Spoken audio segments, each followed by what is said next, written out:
নমস্কার, আমি তরুণ ঘোষ।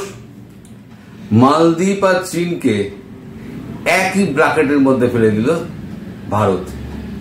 কারণ ভারত যেমন চীনকে বিশ্বাস করে না, তেমনি এখন মালদ্বীপকেও সম্পূর্ণ অবিশ্বাস করতে শুরু করেছে। এই যতই প্রধানমন্ত্রী তার পাশে বসিয়ে মালদ্বীপের রাষ্ট্রপতি ডক্টর মোহাম্মদ মুইজকে নৈশভোজে খাওয়ান, আসল সময় কিন্তু দুটো ঘটনার মাধ্যমে বুঝিয়ে দিয়েছেন যে তুমি আমার শত্রুর তালিকায় পড়ে গেছো।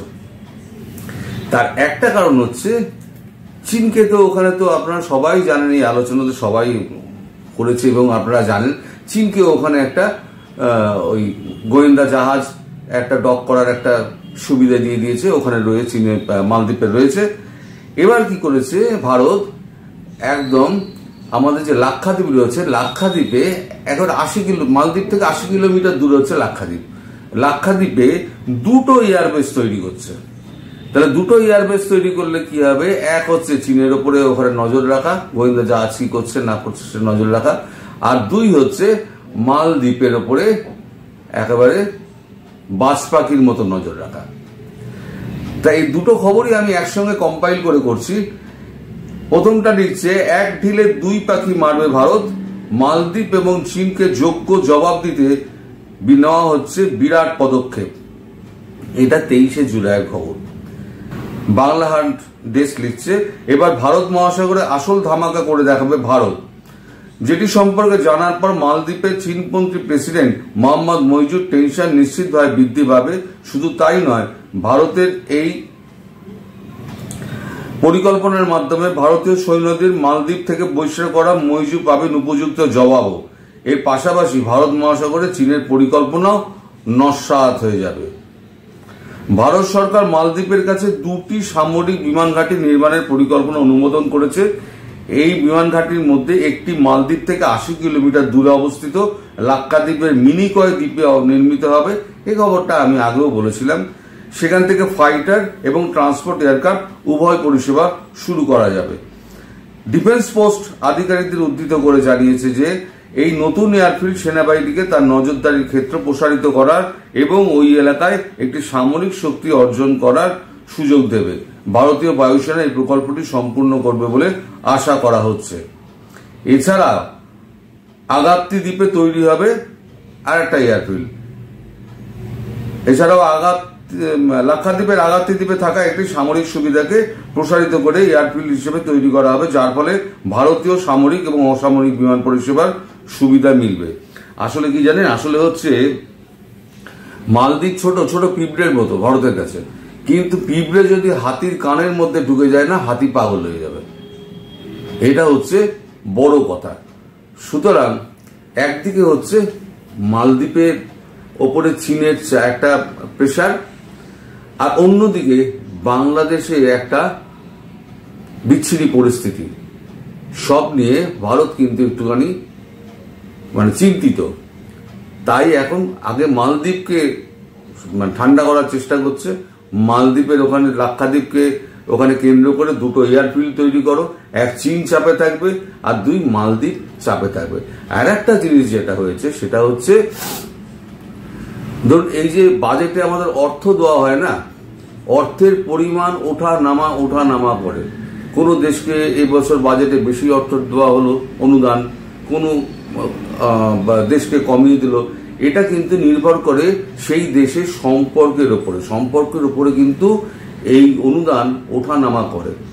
গত বছর মালদ্বীপকে দেওয়া হয়েছিল আমাদের এখান থেকে 770 কোটি টাকা। আমি সেই খবরটায় আসছি। এবছর 770 কোটি কমিয়ে দিয়েছে, বরং বাড়িয়ে দিয়েছে ভুটানকে। কারণ ভুটানের কাছে কিন্তু হচ্ছে আপনার একটা চীনের সীমান্ত রয়েছে। সেই সীমান্তটা ভারত, চীন এবং ভুটান তিনটে জায়গা গিয়ে মিলেছে। সেটা ওইটার জন্য ভুটান কিন্তু এখন খুব প্রাধান্য পাচ্ছে ভারতের কাছে। ভুটানের জন্য উন্নয়ন ব্যয় সর্বোচ্চ, মালদ্বীপে বরাদ্দ কাটছে।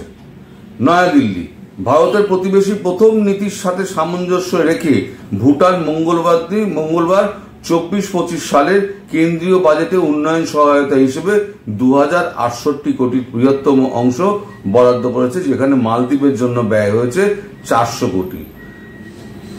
গত বছরে 770 কোটি টাকা দেওয়া হয়েছিল চীনপন্থী ঝোঁকের জন্য। মোহাম্মদ মইজু পরিচিত, এই রাষ্ট্রপতি প্রেসিডেন্ট হওয়ার পর থেকে চীনের সঙ্গে যে মাখামাখি হয়, তারপরেতে আমাদের সম্পর্কে ওঠানামা করে, সেটা তো আপনারা সবাই জানেন। ভুটানের পরে নেপালকে বরাদ্দ করা হয়েছে 700 কোটি টাকা। 24-25 সালে শ্রীলঙ্কার জন্য 245 কোটি টাকা বরাদ্দ করে, যা গত বছর ছিল মাত্র 60 কোটি টাকা। শ্রীলঙ্কায় গত বছর 60 কোটি দিয়েছিল, এবছর দিচ্ছে 245 কোটি। আর বাংলাদেশের জন্য গত বছর দেওয়া হয়েছিল 500 কোটি, এবছর সেটা নামিয়ে করা হয়েছে 2024-25 সালে 120 কোটি। আর মিয়ানমার 250 কোটি পেয়েছে, আগের বছরে পেয়েছিল 320 কোটি। 320 কোটি থেকে কমে 250 কোটি মিয়ানমার। এইগুলোতে বোঝা যায় সম্পর্ক কি করে ওঠা নামা করছে। এত তেল বেড়ে আমাদের মোহাম্মদ মইজু ভারতের প্রধানমন্ত্রীকে, অর্থমন্ত্রীকে, নির্মলা সীতারামনকে, তারপর ডক্টর জয়শঙ্করকে এত তেল মেরে উনি 770 কোটি তো গত বছরেরটা নিয়ে গেছেন, নিয়ে গিয়ে আবার রোল ওভার চাইলেন। তারপরেতে আবার বললেন যে আমাকে আবার ধার মুকুব করে দিন, পুরো দিতে পারবো না। বলে ঠিক আছে, যখন পারবেন তখন দেবেন। আর এবারে সেই 700 কোটিটার বরাদ্দটা 400 কোটিতে নেমে এলো। অর্থাৎ একটা বার্তা দিয়ে দেওয়া হলো যে আমি তোমাকে টাকা দিচ্ছি, গ্রান্ট হিসেবে টাকা দিচ্ছি, কিন্তু কমিয়ে দিলাম এই কারণে তোমার সঙ্গে আমার দূরত্বটা বেড়েছে ভাই। আর ওই লাক্ষাদ্বীপ, ওইখানেতে দুটো এয়ারফিল্ড গড়ে চীনকেও বুঝিয়ে দেওয়া হলো, তুমি যদি মনে করো যে তুমি মালদ্বীপে এসে তুমি জাহাজ ভিড়িয়ে তুমি ভারতের ওপরে তুমি আক্রমণ করার চক্রান্ত করবে, তাহলে ভারত তার জন্য আগে থেকে তৈরি হয়ে একদম বসে রয়েছে।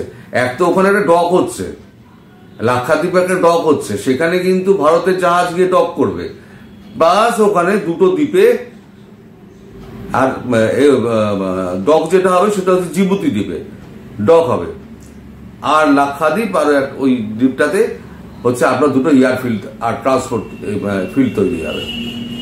তার মানে মোটামুটি মুদ্রা যেটা বোঝা গেল যে মালদ্বীপ আর চীন দুটোকে ভারত এক ব্র্যাকেটে ফেলে দিল। দুটোই শত্রু, সম্পর্ক আছে। যেমন চীনের সঙ্গে আমাদের আদান প্রদান চলছে, মাল নোয়াটোয়া চলছে, যদিও কম বেশি হচ্ছে, এখনো ব্যবসা বাণিজ্য চলছে। মালদ্বীপকে টাকা পয়সা আমরা দিচ্ছি, খাবার দিচ্ছি, সমস্ত কিছু দিচ্ছি, কিন্তু একটা সেফ ডিস্টেন্স রেখে যাও। এটা একটা পরিষ্কার বার্তা মালদ্বীপের কাছে যে যদি তুমি চীনের কাছে যাও তাহলে ধীরে ধীরে কিন্তু সম্পর্কটা আস্তে আস্তে অবনতির দিকে যাবে, সেটা পরিষ্কার তাকে বুঝিয়ে দেওয়া। আর চীনের কাছে কিন্তু মালদ্বীপ গিয়েছিল টাকা পয়সা চাইতে। এক তো হচ্ছে আমাদের জিনপিং তো দেখা করেনি, তার বিদেশ মন্ত্রীর সঙ্গে দেখা করেছে, বিদেশ মন্ত্রী মাথায় টুপি পরে দিয়েছে, ঠিক আছে দেখবো করে টুপি পরেই পাঠিয়ে দিয়েছে। এখন 1 পয়সাও নেই, এখন দৌড়ে বেড়াচ্ছে টার্কির কাছে। সে তো নিজেই ল্যাংটা টার্কি, সে পয়সাটা দেবে কোত্থেকে? সেও তো এদিক ওদিক থেকে করে খাচ্ছে। পাকিস্তানের অবস্থা খারাপ। এই যে বাংলাদেশিরা এত পাকিস্তান করে চাইছে না, পাকিস্তানে একটা রুটির দাম 800 টাকা, একটা রুটি 800 টাকা দাম। আটার কেজি হয়েছে 2200 টাকা। লোকে খেতে পাচ্ছে না, হাউতাস করছে, আত্মহত্যা করছে, বাচ্চাদের নিয়ে মা আত্মহত্যা করছে। এই করুণ ঘটনাও ঘটেছে পাকিস্তানে। এই সমস্ত ভিডিও আমি করি না, কারণ করলে পরে এই সমস্ত ভিডিও করলে আপনার ইউটিউব সেগুলোকে খুব একটা প্রচার দেয় না, আপনারা দেখতেও পাবেন না। এই যে বাংলাদেশে হিংসা নিয়ে এত ঘটনা ঘটলো, আমি তো 3টে ভিডিও করলাম, কোনোটাই কিন্তু ইউটিউব প্রচার দেয়নি, 1000-1200-তে আটকে রেখে দিয়েছে। কারণ এগুলো তারা তাদের পলিসির মানে বিরুদ্ধে, তারা এগুলো প্রচার করবে না, ফলে এই জিনিসগুলো আমি আর দেখাই না। খবর যতটুকু করা ততটুকু করব। যাই হোক, আপনারা সবাই ভালো থাকবেন, সুস্থ থাকবেন এবং সাবধানে থাকবেন। নমস্কার।